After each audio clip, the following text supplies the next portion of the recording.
The year is 216 BC. You are standing on the field of Cannae, surrounded by 70,000 corpses of your brothers in arms. The sun sets over the worst military disaster in Roman history.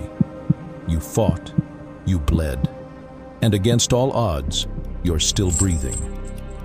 As Hannibal's iron chains tighten around your wrists, you feel a bitter relief. This is not the Republic Rome will come for me, you think. After all, you're a citizen of the Republic. But hundreds of miles away, in a cold stone chamber, men who have never held a sword have just sealed your fate. They didn't send gold. They didn't send ships. They sent a message that would echo for centuries. No. Today we reconstruct the story of the 10,000 soldiers Rome chose to forget. A journey of loyalty, betrayal, and the brutal price of Roman discipline. Welcome to Chronos Files. To understand why these 10,000 men were left to rot, we must first look at the man who broke the invincible Roman war machine, Hannibal Barca. For years, Hannibal had been a ghost, haunting the Italian countryside, outmaneuvering every general Rome sent his way. He wasn't just a soldier, he was a master of human psychology. And in the summer of 216 BC, on the dusty, scorching plains of Cannae, he wasn't just looking for a victory, he was looking for an extinction. Imagine standing in the Roman front lines.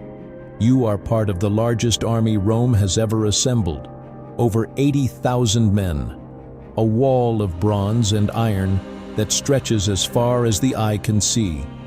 The sun reflects off your scutum shield, and the heat is suffocating. You feel invincible. You outnumber the Carthaginians nearly 2-1. But as the Carthaginian drums begin to roll, a rhythmic, terrifying sound, you notice something strange in their formation. Hannibal's center is not a solid wall. It is a crescent, bulging toward you. As the battle begins, that center starts to give way. It's retreating. As a legionary, your training kicks in. You push forward. You and thousands of others surge into the gap, shouting cries of victory, unaware that you are walking into the most perfect trap ever devised in the history of warfare. Hannibal's center wasn't breaking. It was absorbing you. Suddenly the trap snaps shut. The elite African infantry on the wings, hidden until now, swing around like giant iron gates. Behind you, the Carthaginian cavalry closes the rear. In minutes, the invincible Roman legion is no longer an army. It is a panicked, suffocating mass of men. Ancient historians record that it was so crowded you could barely raise your sword to defend yourself. Men were standing chest to chest, some suffocating from the sheer pressure of the crowd before a blade even touched them. By the end of that afternoon, the dust of Cannae had turned into a red mire. 70,000 Romans lay dead. The Republic had lost its fathers, its sons, and its pride. And while the ground was soaked with the blood of your brothers, you were among the few who survived the blade. As the sun set, you were disarmed, bound in iron, and dragged into the darkness of captivity, not knowing that the true horror was only just beginning. The adrenaline of combat gives way to a terrifying silence. For you, the war didn't end with a sword stroke, but with the cold weight of iron chains. Hannibal is not just a general, he is a political strategist. He knows that killing 10,000 Romans is a waste. Keeping them alive is a powerful weapon of psychological pressure. Imagine the daily grind in a Carthaginian prison camp in southern Italy. You are no longer part of a proud legion. You are now a bargaining chip. Your bronze armor, which once gleamed in the sun, has been stripped away as war booty. Now you wear only a tattered linen tunic, exposed to the biting night winds and the relentless midday sun. Food is scarce, a basic ration of barley and water, just enough to keep your muscles functioning, but never enough to regain your strength. In the whispered conversations around the campfires, there is only one topic: the ransom. In the ancient world, capturing soldiers was a business. It was expected that Rome would pay for your freedom. You mentally calculate your family's wealth, the value of the lands you once worked, firmly believing that the Senate has already dispatched envoys with the gold. You look at your Carthaginian guards and see only temporary jailers. After all, you are a Roman citizen, and Rome never abandons its own. But days turn into weeks. You begin to notice that the prisoners who are not Roman citizens, the Italian allies, are being released by Hannibal at no cost, a calculated move to shatter Rome's alliances. But you remain. Your citizenship, once your greatest source of pride, has now become the reason for your imprisonment. You are too valuable to be released, yet too dangerous to be ignored. Hope begins to morph into a slow, corrosive doubt. Why is the rescue taking so long? While you survive each passing day on empty promises, the scene shifts to the heart of Rome. The Senate is in session. Panic is almost palpable. News of Cannae has decimated entire families of the Roman elite. It is against this backdrop of mourning and despair that Hannibal's envoys arrive with a proposal: the ransom of the 10,000. The price is reasonable, a standard practice of the ancient era to fund campaigns and avoid mass executions. Now imagine if you could hear this debate. On one side, desperate families plead for the lives of their husbands and sons.